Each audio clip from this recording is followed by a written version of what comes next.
Hello, and welcome to Total No, Pebble no, Knockdown. no. It's the spookiest time of the year.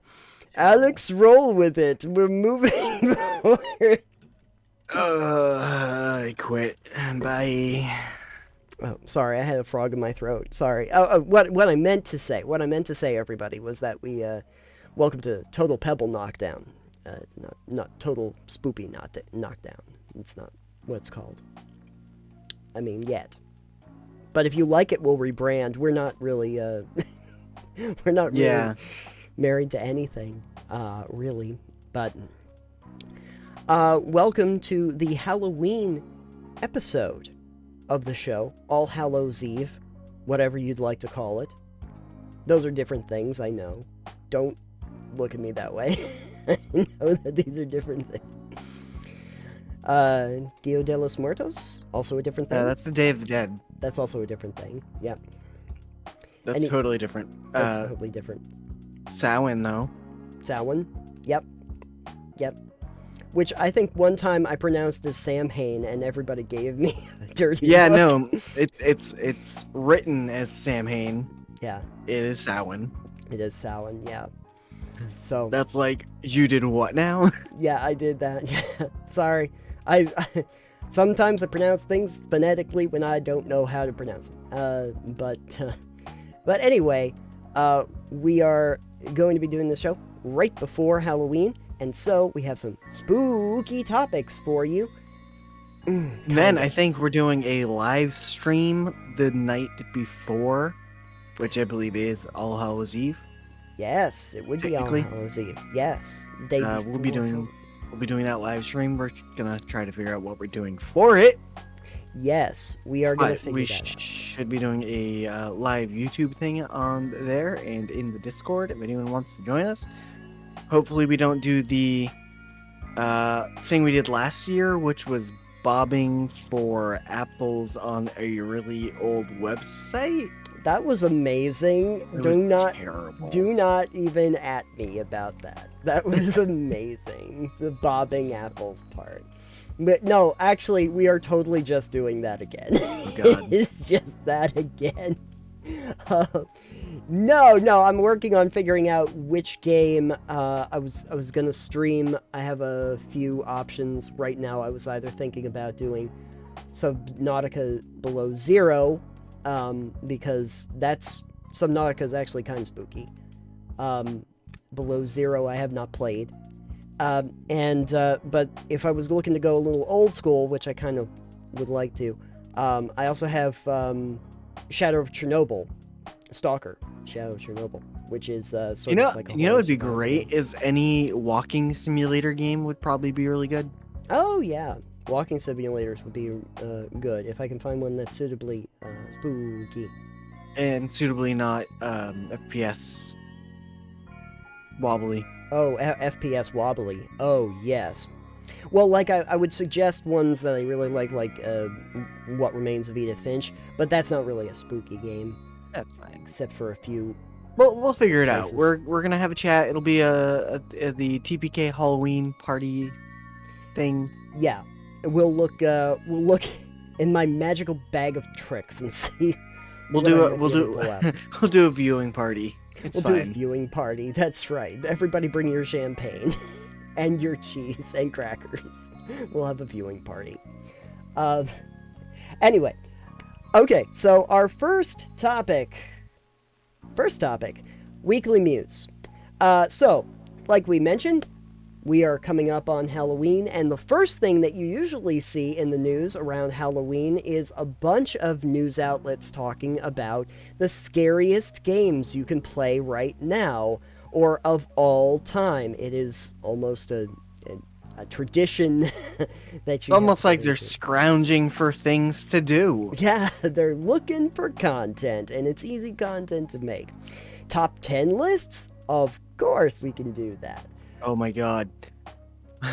It's on topic but off topic. Yeah. I was last night trying to listen to something on my break from work. Yeah. So I put on some YouTube video and it was like mysteries, and I think this channel is called Chills. They have like Okay. 5 million subscribers. I was like, okay, so this looks like just conspiracy level top 10 lists, scary YouTube videos or whatever like that. Sure. I'm like, sure, okay, let's. The person had the worst voice Really? ever. Okay. The inflections Mm-hmm. and the way they speak. Yeah. Holy crap. Yeah. You know that typical like surfer dude type speech pattern? It was kind of like that mixed with Valley Girl. Oh, beautiful. Um, Like, kind of like this? yeah, actually, just like that. Sweet. The Like, entire video, the whole time? the entire 17-minute runtime. Right. And like, how do you have 5.7 million subscribers if you're gonna talk like this in the whole video? Holy Well, crap. you know, like, sometimes we want to have, like, chill conspiracy hour. Like, alright, alright, alright. Like, it's Matthew McConaughey, but on surfing. Yeah, it's just bad. If you get a chance to check the channel out to see the train wreck that I was telling you about, Maybe that's why everyone signed up. Everyone Maybe? subscribed for the train wreck. maybe. I For the looked down best. through the comments and there was a lot of people being like, dude, your voice. or new host. Oh, jeez. Just started after like a It's long like, period of I time. don't ask for much. I just ask for normal speaking type voice or a decent voice to Sure. do things, Sure. not surfing Valley Girls. Oh yeah, totally surfing Valley Girls. Speaking of which, I was looking through a lot of these lists. They actually start at like the beginning of October. Like pretty much October 1st comes around, and they're all of a sudden like, it's that month. Let's just capitalize on that. And it's just odd too because so many of them are mainstream outlets. They're like just regular news outlets that then are, you know, take the opportunity to do a digital version where they talk about different games. And I noticed that there was a pattern. There's a few that tend to crop up a lot, not just in that, but also for game websites, and they're pretty typical. So I made a small list of my own. So Perfect. I guess this is scary games that typically come up on scary game lists. I feel like you're gonna try and title this segment that, Yeah. and we're gonna change it in post. Yeah, here are 6 amazing games where like I could do this. Here are 6 games that show up most often on Scariest game lists. Yeah, you could replace that host Oh, good. perfectly. I would love to have a YouTube channel. It's a little with 5 deeper million than your subscribers. voice, but you know, it's fine. I can go down like- here if that would help. Will this No, be that better? sounds weird. Oh yeah. I got Here are, possessed like, by a devil. 6 game lists for you to be like, hello. Hello. I'm ripping so hard on this guy. I'm sorry. That's okay. He makes more money than we do. That's true. That's true. I mean, let's face it. He needs to afford those creepy surfboards in the valley. So yeah, I noticed that there were really the 7 that I found come up most often, and you're probably familiar with them. Alex, you probably haven't played most of them. I haven't played some of them, but you've probably heard of them. So heard of games. You've heard of games? Okay, good. Games. So the one that you see so often is Resident Evil 7. Oh, yeah, Resident Evil's always on one of those lists. Yeah, some version of it. Sometimes it's 4. It comes up quite a bit. Sometimes it's the original. I had heard a lot of people use 2 as an example. Yeah. The remake, at least, the remake that they did recently. But 7 seems to be the one that comes up most often. Gotta be. I played some of 7. Like, I actually did play that for a while. I'm going to be honest with you. I was bored. I'm sorry, folks. I got to a point after the first few encounters, because there really aren't that many enemies. They focus on the actual individual characters in that one that you're fighting. And there's just a point where they kind of like throw that out the window, and they're kind of going, okay, well, now you go into the cellar and there's these like goo monsters that attack you. And all of that ammo that you might have saved up, now you gotta like unload all of it into these goo monsters, and they just keep coming at you.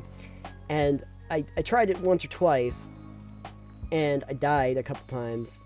And then I was sitting there like, do I want to go back? Because I got to go through this whole segment again. And it wasn't that I was terrified of the monsters. It was like, I don't really want to have to go and do the whole segment again. Yeah. I just don't want to. And so I spent the next like 5-10 minutes just seeing if I could shoot out the lights in the hallway. Could you? Nope. Nope, you can't. Bad environmental design. Fail. I can't shoot out the lights. I'm sorry. I wanted to Sam Fisher this, and I couldn't. I'm really sad about that. Alien Isolation. Okay, I have heard of that one. Yeah. As well. Yeah. Have you haven't played it though? No, I probably haven't played any of the games on this list of yours, honestly. Yeah, that's fair. You are familiar with the concept though.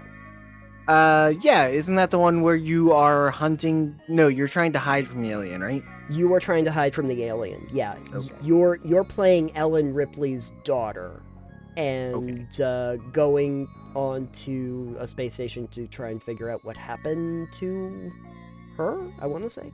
And there's an alien and replicants and stuff like that you have to deal with. And Perfect. the concept is cool. I'll give them that. The concept that they actually, I don't know if you were aware of this, but the game designers talked about it. There's actually 2 different sets of AI that go into the alien itself, that actually, like, one controls the movement, and then one controls, like, the learning process of, like, how the alien starts to learn your patterns and movements and stuff, so that, you know, if you always go into a duct, it starts looking into ducts and stuff like that. But it controls independently from the normal movement of it. Very interesting stuff. Also tried playing it, and also got bored. Sorry, I feel like this is going to be a common refrain for me. Wow, you mean these games aren't keeping the tension and pacing up? The thing is that I pieced out on that game before really the alien became a main figure, because before that happens, there's this long stretch where all you're really dealing with are either these raiders that just have guns that will kill you instantly, or you have the replicants from the movie series, the droid creatures, that again will run up to you and just start punching your lights out the second they get a hold of you. I got through one of these giant sections where I had to get in and out of a section where you can barely kill these things anyway, so just run past, just try to get away from them as fast as possible. Right. I get past this whole section, this whole area. Great. So happy, finally did that. Walk a little ways. One of these androids on the floor grabs my leg and kills me. And the last autosave, the last save point that I was at the beginning of that long section, before I had to go through all of these other, and I was like, nope, done. I don't even care about what happens with the alien anymore. I just don't. Yeah. Again, folks, you're gonna make a horror game. You got to be better with these save points. You got to do this a little bit better. Autosave me or something when I load into a new area. Just give me something here, because I'm sure your alien things were cool, but I barely even touched on it. The Queen showed up for like 2 scenes that were very short and basically just went after all the other characters. I barely had to deal with it before. Not my problem. Not my problem, exactly. Oh, the alien went and killed all of those rebels that were trying to kill me. Oh no, whatever will I do? Other Raiders problems. So that was a problem for me. Okay, Outlast. Have not played it. I'm familiar with it. Haven't played it. No. Barely familiar with it. I know the name. I have no idea what the game's about. As far as I'm familiar with the game and the series, it's one of those where you're not really going to be killing the enemies so much. You're hiding from them. Okay. The entire time. You're trying to outlast them? Yes, exactly. I think that's why they called it that. Yeah. You're trying to outlast them. Just trying to get through. I believe it's supposed to be either like an insane asylum or a prison that you're going through in the games. And it's like, yeah, no, I can understand why that would be scary. But also, I don't want to play that. It didn't feel like it was going to be as feature rich just because there is a lot of the hiding involved. I had very little interest in playing like straight up horror games like that. Yeah. Similar fashion, Until Dawn. Okay. I don't know if you've heard about that one. Little familiar. Again, familiar with the name. Yeah. Never played it. Narrative-driven, like, horror story telling, where a lot of the characters will probably die. Oh, okay. It's like watching a horror movie with teenagers. Got it. Yeah, exactly. Exactly. It is basically like that. Shows up a lot on these lists. Little Nightmares 2. I've heard of that one. I think I've seen it. It's not your traditional horror type game. No. I think a little bit more than the original, which I did play for a little bit. Also got bored. That's a theme. It's a very good theme.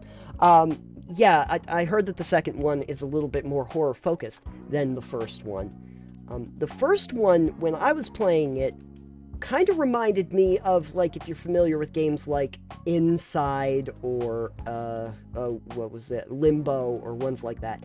Sort of like that kind of a game, but with a lot of horror elements to it. Okay. The way it was well, I mean, Inside didn't necessarily not have horror elements. The story was very much so told through the art and the background to that one. Yeah. It shares some similarities too with those other games from like Playdead, where it's not really like the narrative is not really told to you. It is basically shown to you. Right, and I think that's not a bad thing for horror type element games, because showing rather than telling can be very, very well done. Oh yes. And if we were to give examples, yeah, those would probably be the best ones. I did get very confused by the end of those games, but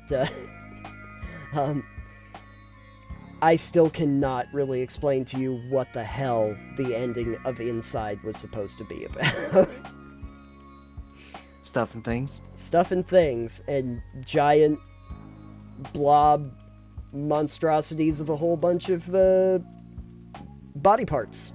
Yeah, absolutely. Yeah, and there were some pigs around.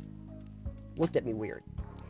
Anywho, but Little Nightmares 2, though, I heard was a little bit more horror-focused. That's also a very recent release, so it's probably the reason why it shows up on a lot of these lists, because we have short-term memories. True.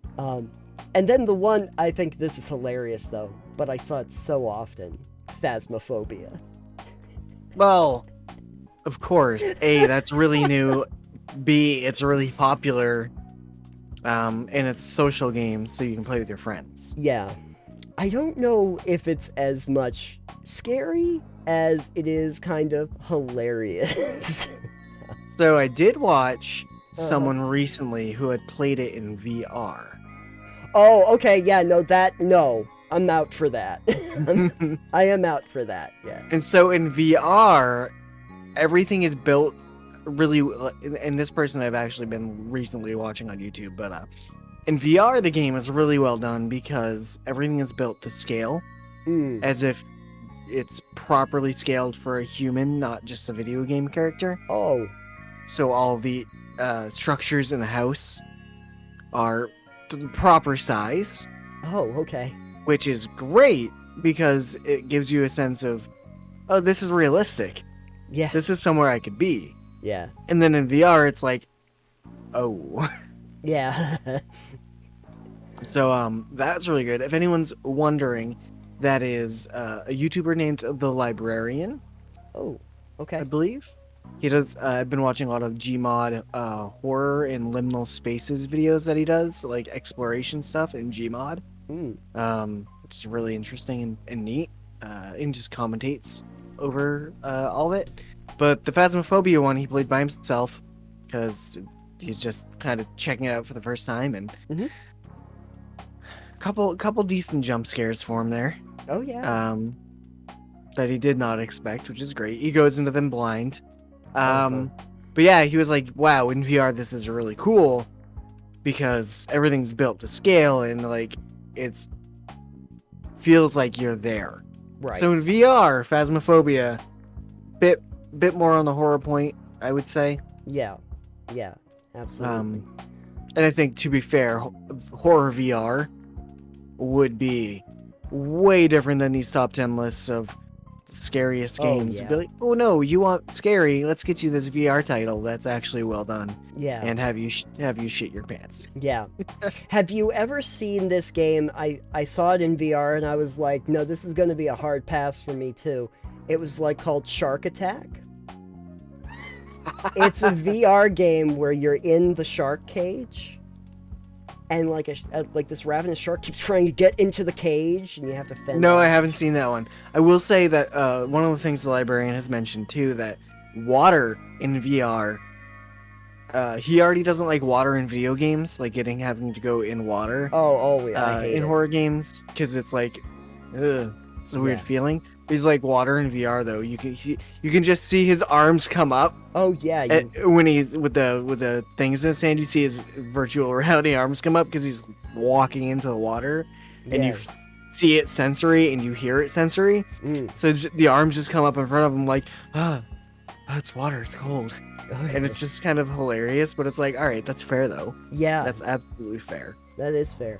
Oh, you know what I did? Just sidebar for a second. Yeah, here's the sidebar.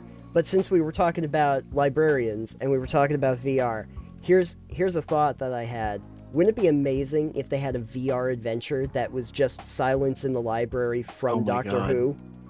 That'd be terrifying. That would be amazing. That'd be great. That would be incredible. That's an adventure all on its own, where you have to explore the library. You have to stay out of the shadows. You start seeing your hands start to disappear in front of you. Oh, that would be amazing. I would play that just because I need to know that it exists. Yeah. It exists. And then the other one, I guess it's an honorable mention because I have seen it all the time, but PT, obviously. Yeah, that makes the top of everyone's list despite not being available and only being a Never being a game. playable teaser. Yeah. And any system that has PT on it is worth Mega a money. lot of money. Yeah. If we had only known, Alex, right? Yeah, if I Buy had up only all cared. the PS2s, download it, disconnect all of them. Was it PS2 or I think it was PS3. PS3? Was it PS3. Yeah. I suppose it's newer. I don't even understand. Like, I get it. It was just, I've seen it played. I guess. Yeah. People are just really big fans of what was going on for that short teaser of a game. Yeah. Yeah. For anyone who isn't familiar with it listening, basically PT was the short trailer that people thought was supposed to be a teaser for like Silent Hills that they were making, and it was all in first person perspective, and it had quite a pedigree behind it, right? Was that Hideo Kojima that was working on that, or Maybe. or Guillermo del Toro? I thought that there were a few people that were working on it. Oh, I feel like it was the first one you said, who I just forgot the name of now. Hideo Kojima. Hideo Kojima, yeah. I think it was Kojima that allegedly was working on that. Yeah. And then I think what happened is that when he moved on and started doing his own studio, and they did like Death Stranding, I think a lot of the creative crew that was behind the PT trailer worked on that game with him afterward, because Probably. I know Del Toro was involved with that too. But anyway, never played it, won't get my hands on it. Wouldn't really want to, because I think there's a talking bag in that talks to you, and there's a creepy woman that's always behind you. Scary Are stuff. you against talking bags? I'm against talking bags when there's obviously something that looks bloody inside of them that you will never really see. Oh. Because I start to wonder if it's the thing inside the bag that's talking to me through the bag. Maybe. Or if it's the bag itself. The bag was the villain the whole time. If the BBEG is brown bag evil guy. Brown bag evil guy. Hope you pack a lunch of murder. Anyway. Do you think it's kind of odd though how many outlets, pretty much like every news outlet, regardless of whether they do video gaming or not, like they take the opportunity to say, hey, here's scary games we've heard of. They just want to be able to be noteworthy in October.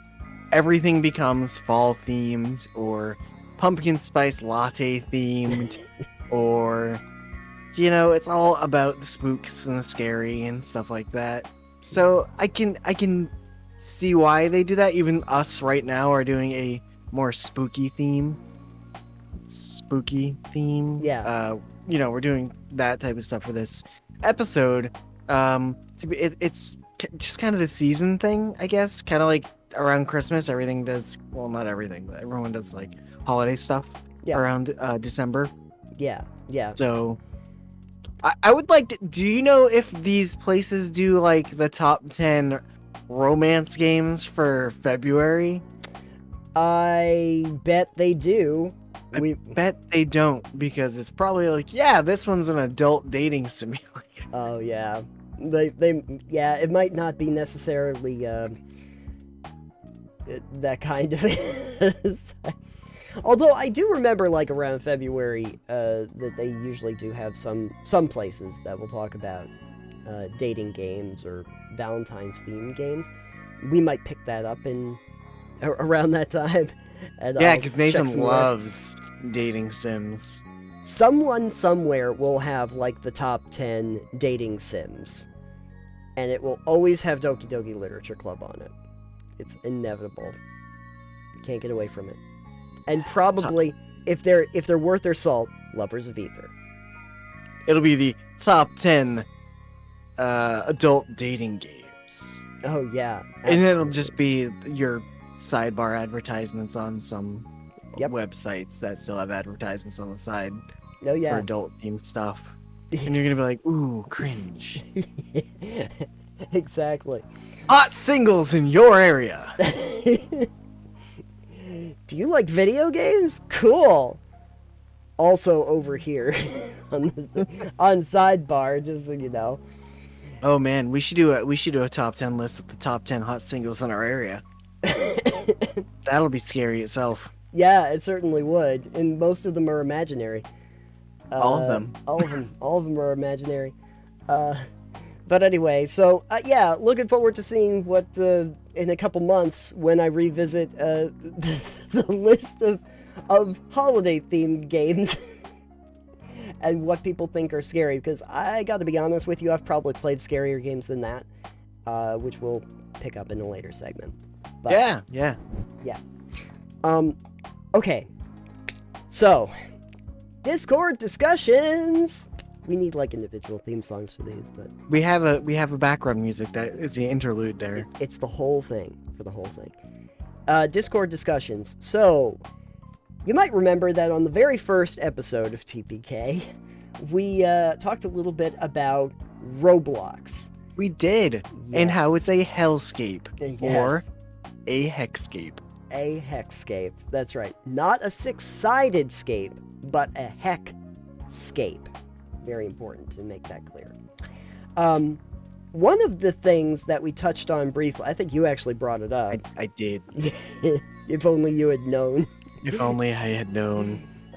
You had brought up that there are like full-blown cults in Roblox, and Allegedly cults, yes. uh, cults, and For those of you listening to the audio-only version, that was an air quote cults. sorry, quote unquote, quote cults, quote cults, Quotes.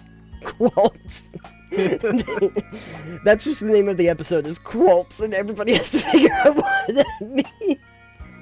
Okay, so after that, we had some people in our Discord that were like, hold it a second, Roblox cults? And we were like, yeah, I need like a whole thing on that, folks. I need a whole thing. This is the sort of perfect thing where we mention something and people are like, no, you need to expand on this. And we're like, oh, okay, we can do that. Yeah. So, This is your fault. yeah, it's your fault. Not you, Nathan. I'm talking to you. Yeah. The Oh, listener. I know. Yeah, you there. Where so here's how that shook out. I Nathan's been on a rabbit hole. I had to go and watch things that are not in my normal viewing window. And now your YouTube algorithm is all fucked up. It is just out the... there's nothing I can do about it now. To find out about Roblox cults. And, To be fair, I have listened to some stuff about them as well, so it's not Good. just you, Nathan. Don't worry. Okay, good. I think you did a little bit more heavier research on your end, but I've also listened to a bunch of videos Good. beforehand, which is why I brought it up. Okay. Like yeah. Some Ordinary Gamers has a couple dealing with Roblox cults, a couple some of other that. people. Yep. Yeah. I watched one really, like, it was supposed to be funny. It was definitely a funny one. Where that I'll link to in the description, because if you're into like the tangible part, but you don't want it any like spooky, or you don't want to get too disturbed by anything, it was the scariest Roblox cults, and it talked about the cute shy uwu cults, the furry Baptist church, and the Jake Paulers, and Oh God. So if that sounds entertaining to you, I'll try to link that, because that was fun. That was. I would like to become a member of the, what was that first one? The Uwu cult? The cute shy uwu cult. If you have Can you edit on the screen so I've got like blush and then I'll get it. Yeah, I'll thanks. get you the blush. It'll be the Uwu. That'll be the thumbnail. It is. I forget who she is, but the whole thing that she did for that video was absolutely hilarious. Where she was pulling up quotes for all of the terrible things that the Uwu cult had to do about All of it. Oh yeah, and the terrible things, and it's this just horrible scenario of all the terrible things the cultists had to do, but all the R's are replaced with the W's in the entire book. It was horrible. Oh my God. Yeah, it was amazing. But that's probably not what people think about when they think about Roblox cults. Boy, I hope not. Yeah. Or I hope so. Maybe. Who knows? Yeah, I prefer not to engage too much with it. But Yeah. so some of the things I noticed about some of the typical things. There's a lot of long, creepy hallways in these cult scenarios. You kind of go down these long, creepy hallways that have, like, you know, there's a lot of teeth involved. Like, there's the teeth coming out of walls, and there's supposed to be an altar at the end, or someplace you jump off of, and... Listen, you don't need teeth to make a hallway creepy. It's just a hallway. You just need dim lighting. Oh, yeah. An ending you can't see. Yeah. Absolutely. It's called liminal spaces. Yeah. Okay. You don't need elements of horror. You just need elements of slight nostalgia and vague creepiness. Okay. Well, they did achieve that. But then they also put some teeth in there. People love the teeth. And the eyes, just random eyes in the sky and stuff like that. One of the things I found, without getting into the specific cults, is, boy, there's a lot of like the urban legend and like the internet meme characters that come into play, like Siren Head and Longhorse, which are... I have no idea who a Longhorse is. Yeah, no, and those are actually two characters in a milieu of a whole things from a Canadian horror artist known as Trevor Henderson. Okay, I know Siren Head. Yeah. Well, I don't know Longhorse. Yeah, Longhorse is a long horse. It's very long. Imagine a horse's head. Wow. No, imagine a horse's head that's like on a giant snake body. No. Too late. No. I'm familiar with like Slenderman and the Slenderverse. Sure. Sure. Siren Head. Yeah. Things like that. Okay. It's all the... Anyways. The upside down face man. Oh, yeah. Yeah, upside down face. Yeah. But anyway, yeah, just a whole bunch of stuff that probably came out of a live journal or something at one point. That Some Tumblr blog. Yeah, exactly. But anyway, so yeah, anytime you see like a new age horror icon, it infests itself in there. I saw some battles that were literally a battle between Longhorse and Siren Head, and you like you're one of the arbiters of the various things. Yeah. All right then. It's crazy. There's also probably the most notable one there's a cannibal cult. Yeah. It's a Sisters Covenant, and that's a whole thing. But the thing I found so hilarious is when they get to the part where they explain what the cannibalism is supposed to look like in the game.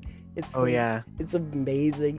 It's like for the people who are looking at audio, you're not going to be able to describe this, but if I have my hand here and I'm making my hand into a fist, and this is the top of my Roblox man, and this is the bottom of my Roblox man, and I stand over somebody, my Roblox man just kind of goes like this over the top, and it looks so hilarious the entire time. But they actually thought to program in that like human flesh has like restores an amount of HP in the game. Oh yeah, it's because people make those worlds. They can program those game worlds essentially to do whatever. Oh yeah. Absolutely. And that's the thing. It's people spend time and energy making these things, and it's so weird. And then they put all that energy into the lore and the story behind it. Mm-hmm. And I believe one of the links you showed me was like a Roblox wiki or something like that. Oh, yeah. Essentially of the mythos, as it were. Yeah. And there are cults that are they're like stories that take place in the world, but they're not necessarily like cults. Right. But they call them kind of cults. And then there's the myths and legends and stuff. Yeah.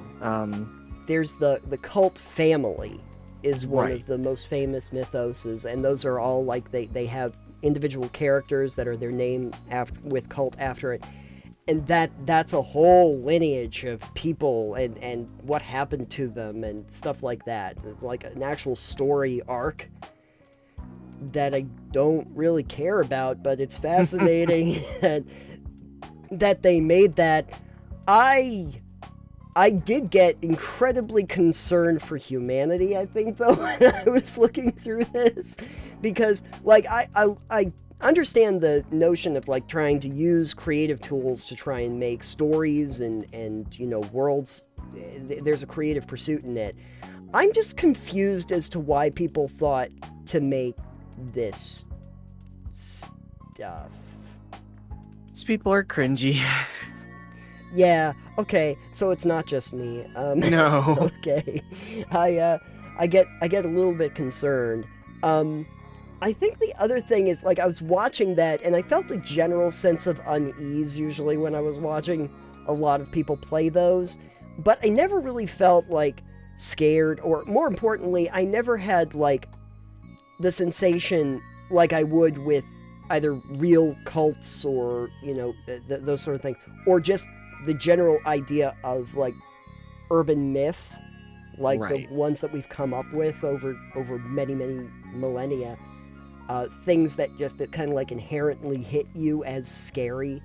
Yeah. Those stories about like wendigos or Wendigos vampires. are terrifying. Wendigos are terrifying. They are. And maybe it's the thing I have a little bit of a problem with when I see a lot of like the newer creepypasta kind of characters. Is Yeah, skinwalkers. skinwalkers? Yeah, Yeah, yeah. I love those types of creepy things. Like we've talked before about Mm. like my love of creepy but not horror. I think Cryptids. You're. I don't even care about cryptids necessarily. No. Like a lot of them, Mothman. Oh yeah. Some of them are just really dumb to Yeah. me, but others are really interesting. Like again, skinwalkers and Native American legends like that. Mm-hmm. The Wendigo skinwalkers, things like that that are like subtly really creepy, and it's like coming from a place of myth in the real world kind of deal, not like Yeah. Bigfoot. Yeah. Bigfoot's like okay, sure, but like Native American religion and superstition and that type of thing is really interesting because it's as white Americans we're not as in touch with that part of culture necessarily in From other this area, yeah. Yeah. well from it's same as if you were to go talking about some Japanese Oh, type sure. mythos and the Oni and stuff like that. Yeah. It's very interesting because it's not your culture Yes. necessarily. So you then go, all right, these are things that culture believes in or has like in the past believed in, Mm. and those are interesting, even if they're most likely not real things. But it's fun to think about that stuff. Oh, sure. So I like the creepy more than I like the horror because it's, as you said, a Holly with teeth and eyes. Okay. Meh. Yeah. All right. That's. I get the visual aesthetic is creepy. Yeah. But yeah, it doesn't hit you in the same way that some stories do. Where it feels like visceral, like it Yeah, actually it's hits not you. something you would necessarily ever have the chance of encountering in real life. Yeah. Yeah. And it hits so much harder when it's something that you can experience for yourself in reality. Oh yeah. And I mean, it doesn't have to be real, but if that's the liminal spaces thing, the exploration stuff in VR I was talking about before is, all right, these are places that can exist. They feel Yeah. like they're places that are real. Sometimes they're modeled after real places. Right. These hit harder because they're like, yeah, that's familiar. Yeah. That's creepy. Yeah. Yeah. One of the places like that for me is like the back rooms. If you're familiar with the concept, the creepypasta. No. Look it up if you haven't. Okay. If any of you have not listened to anything or seen anything about the back rooms, it's kind of a weird creepypasta thing, but also the concept of the picture is a liminal space as well. So it's just off-putting slightly, Mm-hmm. Mm-hmm. but it's interesting Yeah. because it's like it's a familiar place Right. feel. Yeah, it's like when people say one of the scariest things is like if you go into a room and everything's moved to the left 1 inch. Yes, Yeah. I think that was Stephen King who said that, isn't it? I think so. But whoever said it was right. There is actually a really good podcast. Is it ours?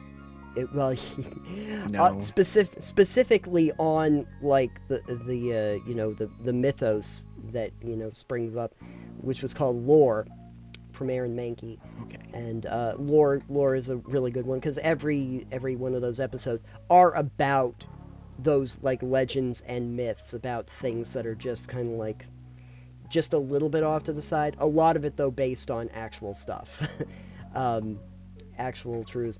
One of the ones that stuck with me though was when they were talking about a story about a guy that was in the woods, took his dog out for a walk, and gets to a crossroads, And in the light of one of the street lights out by the woods, there's like this little creature that's kind of like hunched over and sort of like beckoning him and the dog to come over by them. And he doesn't go, runs home. And he never sees them again. But that there's like similar stories about creatures that are in the woods. Of course, like the woods are that. scary as hell. Woods are terrifying by their very nature. A lot of these stories are in places that are creepy anyway, and then you get into the Yeah. Hey, Roblox creators, all you that are listening, because we probably hashtagged Roblox in this one again. Yeah. Make a cult. Make a creepy world that is like In the woods. the depths of the woods. Yeah. Like a cabin in the woods. Don't give any reason for it to be there, and then vague ambient sounds off to the side. Don't show anything terrifying. Don't give you any real lore behind it. Give you vague little hints of things. That is far more terrifying and creepy to let your mind wander. Oh yeah. Than it is to tell people outright what's Right. going on. Yeah. You don't even have to have a jump scare or a creature in there. You just have the cabin and then the woods surrounding it. It is so much better, in my opinion, to have the tension and the expectation of something than to actually deliver on that, because then you just let as long as you're good about it, the ambience can really, again, these VR videos too, it's let your world design and your sound design speak volumes, literally, for you. Yeah, it sure can. One of those things that he did in one of those maps on the Gmod maps was the game has supplied him with a weapon, like right out. It's like, okay, but now I have the expectation I'm gonna need this, so now I'm on my guard. Right. Right. Yeah. I don't remember if he ever used it, but it's like, I have this gun, and now I expect to have to use it. Oh yeah. So not having to use it is like, you're constantly on edge waiting for that thing you need to use it for. Right. I almost always, when I get into a game, I start thinking to myself, okay, have they given me something to use in combat? If they've given me something to use in combat, I assume there's combat. If they have not, I'm probably going to assume that there is not. But then, if I have something I have to run away with, and I do not have any combat ability or skill, I assume that I guess what I'm doing is hiding or running away. Like, that's usually the setup and the premise. Alien Isolation, ironically, actually does give you weapons, but good luck. Yeah. See, give someone a weapon and don't expect them to use it. Yeah. Or don't give them a reason to use it, and it's a lot scarier, or a lot more fear-inducing than giving someone no weapon and them needing to have one. Oh my god. You know, I was just thinking about, go back to that cabin in the woods scenario that we're building for the mod. I had this idea that, like, on the edge of the game world that you have, you kind of, like, look back, and on the back of one of the trees is, like, a bloody knife that's, like, just stuck into the tree. And you just, no explanation as to why. But then I thought, oh, you know what would be even, like, crazier? Is that... If you can take the knife? Oh, no. You start in the cabin, and you're holding the knife.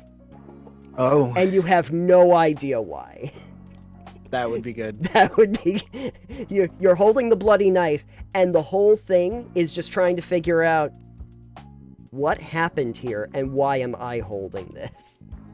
Yeah, it's just a blood stain soaked on the floor, streaking outside. Yep. And then a drag mark. And it's like, what? What did I do something? Did someone else do something? Is someone else around here? There's that, and that's like a micro game. You don't need that to be big. You don't need to be that long. That can be like a 30-minute game of just that exploration sort. So there you go. That's way creepier than a horse head on a snake. Way creepier than the cannibal cults in Roblox. Although probably not as scary as the Jake Paulers. Probably not as scary No. as Jake Paul's. I'm gonna give him that. That is terrifying. Don't go there if you want to live. So while I was looking through all those articles, looking at all the games people thought were scary, came across an article that was from Game Informer, and it was about how horror can enhance non-horror games for the better. And I didn't really need to read it because I knew what they were talking about, and I was. You didn't read the article? I did. I breezed through it. I did breeze through the article. Okay. But I was more or less looking at what they were talking about for examples. I wanted to get to those parts. And so they did make some interesting points in there, mostly about, like, The Last of Us, BioShock, Outer Wilds Gone Home. Those were some good ones. And I have to say, like, you know, I'm familiar with these games. I understand what they're probably talking about. But I was kind of wondering about your point of view about what happens when you put horror into what you would consider a non-horror game. Should we define that better, or? Yeah, we should totally define that better. Okay, I'm gonna see if I can't define the difference. Let's start here. Let's see if we can define the difference between a horror game and a game with horror elements. Perfect. Okay, I would say the difference here is a horror game is a game that relies specifically on horror for the game to function properly. Okay. Without a horror element, the game doesn't work correctly. I would say that a game with horror elements is like a game that works in normal fashion but uses a horror element at certain points, but isn't really focused on it. It's not like it doesn't need to use it. It's not going to make or break the game because that's not thematically necessary for it. Would you agree with that, or would you like to try and define that a little better? I would tend to agree with that. The iffy one there is the horror games, in a lot of cases, could still function without the horror elements. I want to say, depending on the game. Okay. I think the bulk of the experience comes from those horror elements, however. Right. Especially when it comes to things that are story-driven. I think that you can have story-driven games that use some horror elements in it, but aren't really focused on it. But then there are ones where if there was not a horrific narrative to it, or a scary nature to it, the game just would not really function properly. It wouldn't work. So the examples that they gave, like Gone Home, there's a good example of that. That is a walking simulator.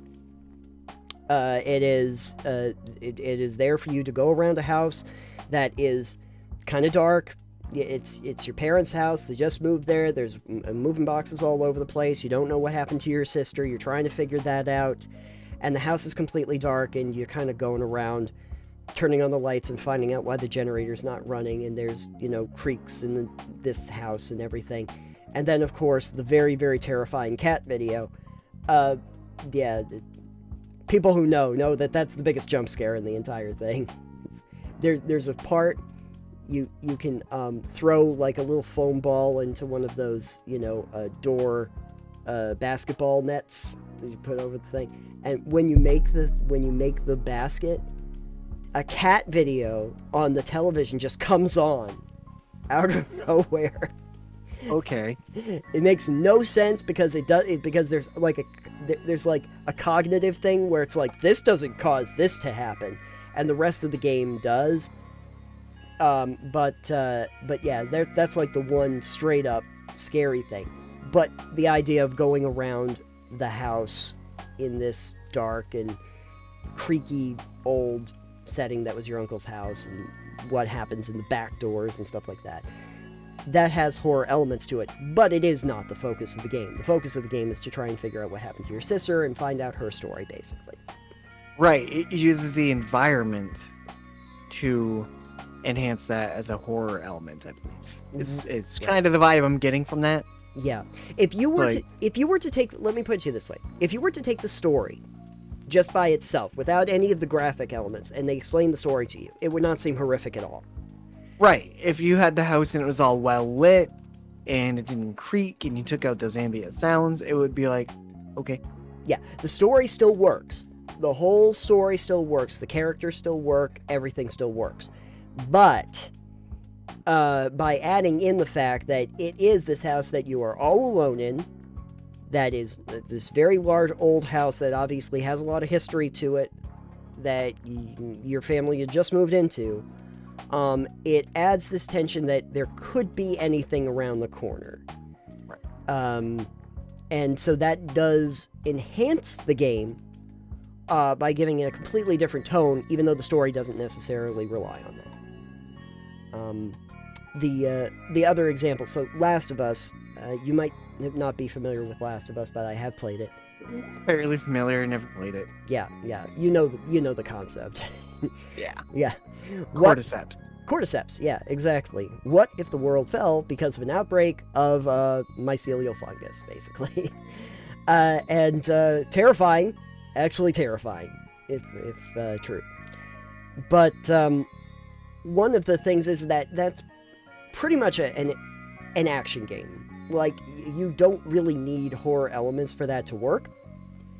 But when you get down into, like, cellars and sewers, where the clickers are that will like insta kill you if you make too much noise around them, there's an automatic tension. And by creating that automatic tension, it makes you rethink even the way you're playing those sections, as opposed to like if you're dealing with raiders or scavengers or something like that out in the wilds. Because a lot of those times you'll just be straight up, in shootouts and stuff, and just dodging around and hiding behind your waist-high cover. When you get into those sections, though, all of a sudden it becomes a hide-and-seek game. Right. You have to change your entire way of playing. I wouldn't say the entire game is like that, but certain sections are. And then the other one that they talk about a lot is BioShock, which thematically, again, very similar fashion. The way the world of Rapture is put out there is claustrophobic. There's always water coming in the entire time you're going through that underwater city. There are dangers around every corner. There are multiple ways you can approach different scenarios. When you get there, you're not particularly powerful for the majority of the game. And I wouldn't necessarily call any of that horror element, though. Okay. Maybe the claustrophobia. Maybe the claustrophobia. I always figured that if you're underpowered in a lot of games, though, it's a little bit... It makes it a little scarier. Suspenseful and tension, maybe, but I wouldn't call it horror. Okay. I wouldn't say that makes it a horrifying or terrifying experience. Okay. Just like I wouldn't necessarily call Dark Souls any sort of terror or horror type of game. No, it's I would say it just ramps the tension annoying. up. Yeah, just annoying. It just kind of ramps that tension up because Right. you need to take the pacing and stuff at a different way than you might normally. Right. I mean, tension is a good way to create fear, or at least to be Sure. a starting point for it. But tension doesn't always narratively. equate to fear. Okay. Yeah. The BioShock, though, is also one of those games where if you took out the claustrophobic atmosphere and everything like that, the game and the storyline still functions. Yeah, I think for like BioShock, the creep factor would come from like the little sisters And the big that type of daddies. stuff, Yeah. and the big daddies, and probably more the story elements than the environmental elements for Mhm. that, aside from the claustrophobia, Yeah. which again is not necessarily horror, but it is indicative of putting you in a space that makes you feel that tension more. Right. There are some characters in BioShock, though, I will say, that will absolutely terrify you. Sure, absolutely. There are some And I was telling you before we recorded, the channel Inside of Mind did a great video, at least one, on There's Something in the Sea, which is, I believe, an ARG or promotional tie-in to BioShock. Okay. I think BioShock 2. where it's got this whole story of events going on. I won't spoil it for you, but the guy's looking for his daughter that was stolen. Mm-hmm. And it has to do with some of the scientists and all that stuff. But that one, the video he did is really good, and it explains it in really good detail for those of you, us, who did not know that was a thing. I sent Nathan a link. If people want a link, we could probably throw one in our video description as well for this segment. Sure. It's a good video. And it definitely sets the stage a lot more as well. It's that setup to the game that actually would add a lot of that. Not classic horror, but a lot of that tension and expectation. Right. Yeah, I'm just thinking back to some of them, like, ironically, is this a spoiler? I don't know if this is a spoiler, but no, what I'd say is thematically, if you look at, like, all of the BioShock games, BioShock 1, 2, and Infinite, there usually is some kind of an element of a father trying to find his child. There's some of it in there, sometimes more directly in few of them than others. But that's a big theme, which by the time you get to the end of Infinite starts to maybe make a little bit more sense, but that's a whole other discussion for people who have never played Infinite. Not going to ruin it for you. Just go play the game. I'm still a stand for Infinite, though. I know there were people that really liked the first game and didn't like Infinite, and I don't understand you. I don't understand you. But on the one hand, though, since we're on this topic, Infinite does not really have horror themes for the majority of the time that you are playing. There are one or two sections. Wasn't Infinite a lot brighter?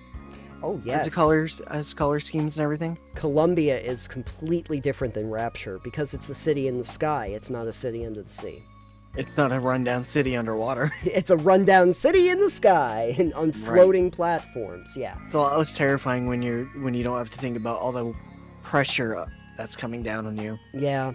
But see, as the game goes on and the storms start to become more relevant, like you get into stormy weather toward the end, all of a sudden now it starts to feel a little bit more serious. But there are a few places where they're almost like wraiths or specters come into play that gets a lot more tense. There you go. Than that. And then they also mentioned Outer Wilds, which also got bored. Just going to continue. Sorry, I know there's a lot of people that love Outer Wilds. I understand the reason. It was not for me. But there is one planet where you go into like this murky, like the middle of the planet. There's all kinds of thorns and stuff. And like this giant anglerfish just comes out of nowhere and just eats you. And then it starts your time loop over again. There you go. That's usually what they're talking about with Terrify. It kind of comes out of nowhere. There are a few sections where it's kind of like, this is a weird place. But, again, from a narrative thematic, you didn't really necessarily need it. All the clues and the, the stuff that you explore tells that tale just fine if you didn't get scared by it. But it puts you into that state of tension to also keep you awake and engaged. Which apparently didn't work for you. It did not work for me, no, sorry. I always feel like there is a certain engagement when you have a tense experience with something in a way that, just informationally, it would not work. Yeah, because like, you can tell all these stories where it's just informational, like, yeah, and then the cordyceps got into everybody's heads, and some of them click a lot, and they'll kill you instantaneously, yada, yada, yada. We need to get something out of your head in order to save the human race, so gonna get that done. But if you don't have the tense elements of that, it feels like a laundry list, a PowerPoint presentation of sorts for a game. I think a PowerPoint list would be a far more terrifying game than some of these ones. Oh, yeah. Especially PowerPoints are... especially if they tell you that it's like these are 100 strategies.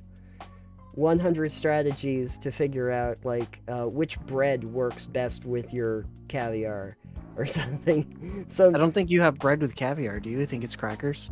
Maybe you have crackers. I don't know. Are crackers a bread? Cra- Who cares? Are Anyways. crackers a bread? We have to stop making everything food themed. I don't know how we do this.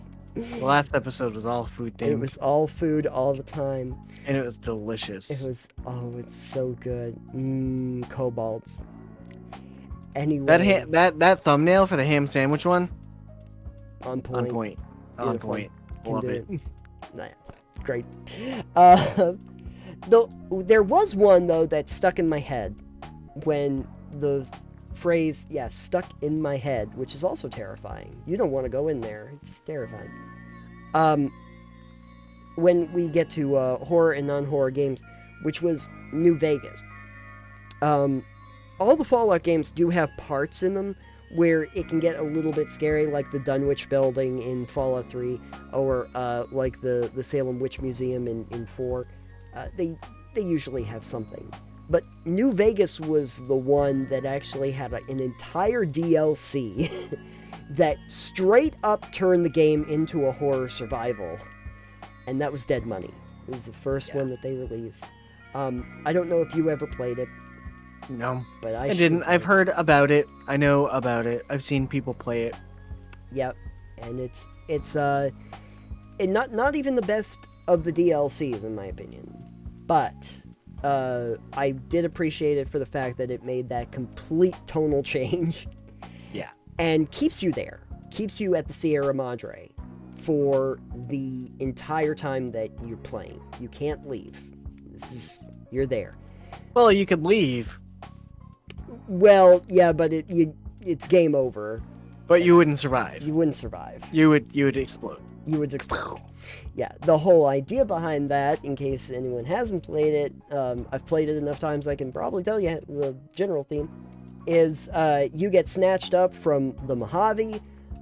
This character called Father Elijah needs some unwilling volunteers to break into the Sierra Madre and get all of its treasures, the Sierra Madre Crisina. So in order to make that happen, you and 3 other very unfortunate participants get bomb collars strapped to you, so that you have to do what Father Elijah wants you to, and to make that even worse, there are all of these... what did they call them? Were they the shadow people? They had gas masks on there, and they have like bear traps on their fists, and they basically just want to kill you. There's a smog around the entire place, a red mist that will eat your health away immediately when you enter into the cloud. And also any electronic interference will start your bomb collar ticking.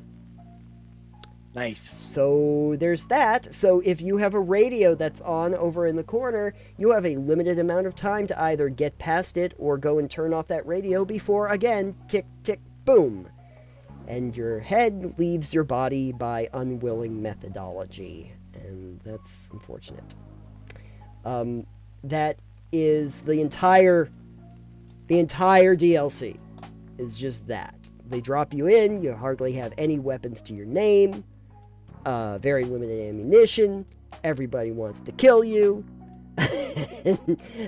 and it's straight up a horror survival game at that point, right up until the end. That, I have to be honest with you, narratively didn't need any of that in order for it to tell the basic story. Right. But the story would have kind of been boring as hell, because the story then basically becomes about this guy who's fanatical about getting into this vault that no one was really supposed to get into. Yeah. And in order to essentially begin again or recapture something, and that he's never going to recapture. Not a very strong theme without the actual tension of what they set up there. So there is that. Do you know of any games, or have you played any games where there might have been either intentional or unintentional horror themes when otherwise there wouldn't be? Not as much. Horror's not really a thing I play too often.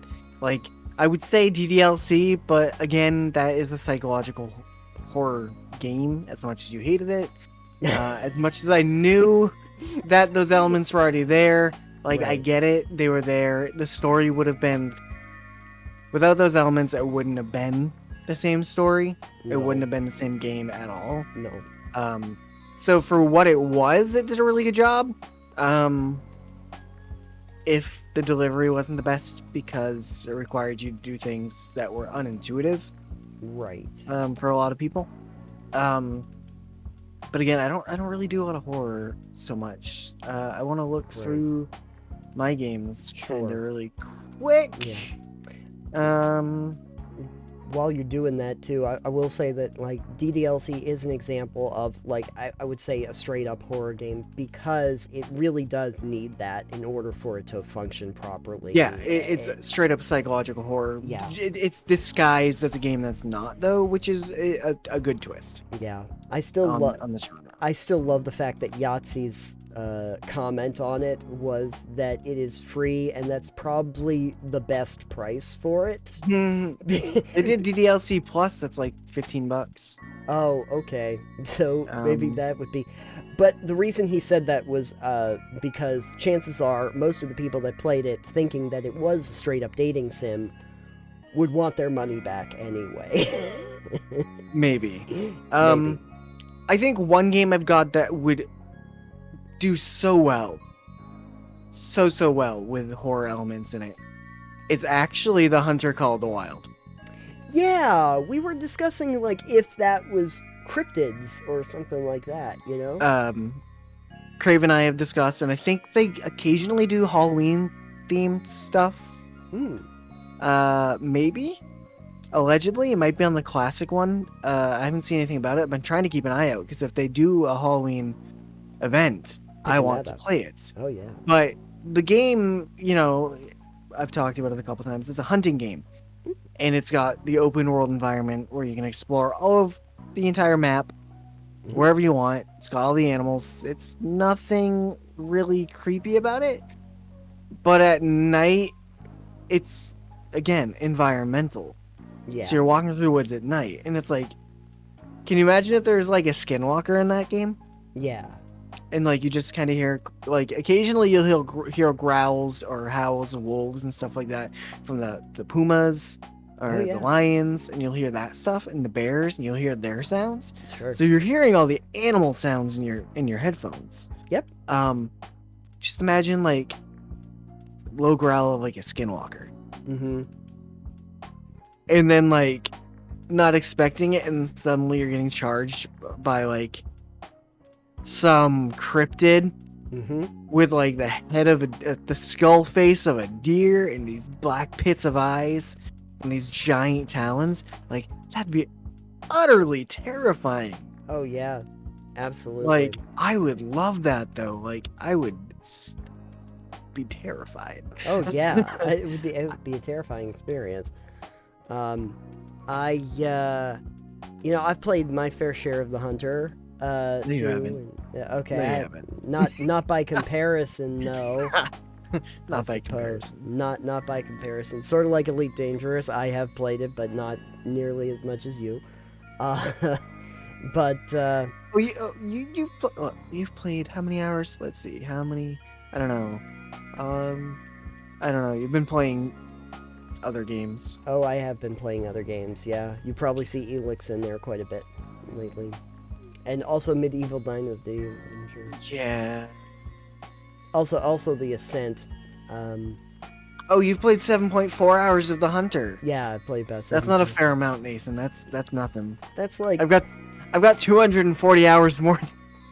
7.5 hours is like what 40 hours in cat years or something like that. Yeah, I've got 247 hours in the Hunter. That's a lot. Yeah. It's a lot. Yeah. No, I get it. I don't know. Medieval Dynasty is one of those games though where I can get out a bow and I can like kill a bison in about 3 hits. So Perfect.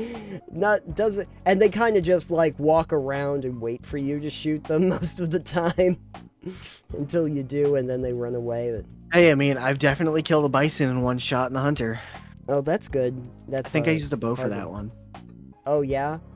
Good times. I was never good with the bow in Hunter. The bow is so good. Anyways. But that's regardless. But hey, you know, the bow would be really good to hunt cryptids. That would be wonderful. We could go out and get a skinwalker or a wendigo, something like that. That would be amazing. I think you need silver arrows for that. No, that would be... I know it's werewolves, but I feel like they would function on the same rules. I mean, on that note, another side note, this is something I always wondered about with the lore of The Witcher, is that there's 2 swords, right? There's steel for humans and silver for monsters. Yep. Why wouldn't you just have a silver sword? It will work for people too. You could just use the silver sword for everything. I don't know. Silver's a softer material than steel, so maybe? I imagine. I don't know. I figured anything that kills a monster, for most parts. Yeah, but monsters don't usually wear armor, so maybe that's it. Maybe that's it. I don't know. I don't know. I mean, a laser sword for everything. You can kill everything with a laser. Truth, except for a mirror. Yeah, can't kill mirrors with lasers. But your optometrist will probably thank you. That will be a visit, and you'll make some money off of that.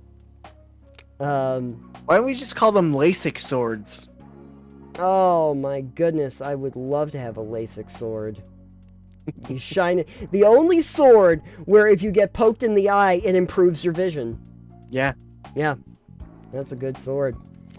I feel like we got off topic again.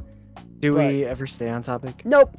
So anyway, yeah, no, I would say that adding tension to games, just tension as a general rule, doesn't have to be horror, so to speak. But depending on what your narrative is, can be a very effective tool at enhancing the story, even if it's not really reliant on it. Yeah, absolutely. Tension is a hell of a drug. Tension is a hell of a drug. That's got to be a song, right? It's now the title of the episode. Tension is a hell of a drug. That's right. I don't know. I think LASIK swords Sorry. Tension is a heck of a drug. Is a heck of a drug. A hexagon of a drug. Let's just... Okay. So, that has been a very spooky episode. Very of tense. The show. Very tense. Very tense. We're incredibly tense to listen to. And you know, I think we're joining a Roblox cult soon. Yeah, I would like to smash my face into human flesh to cannibalize it, allegedly. And it looks perfectly fine, everybody. It's great. Be sure to check us out on all of the socials just so that you can see when we join those cults and which one we just determined. I don't think, though, that we're going to, only because it would mean we'd have to play Roblox. Yeah, no, I'm not into that. Yeah, sorry. We'd join your cult, but then we'd have to play Roblox. We'll just make the cult of Pebbles Knockdown. Yeah.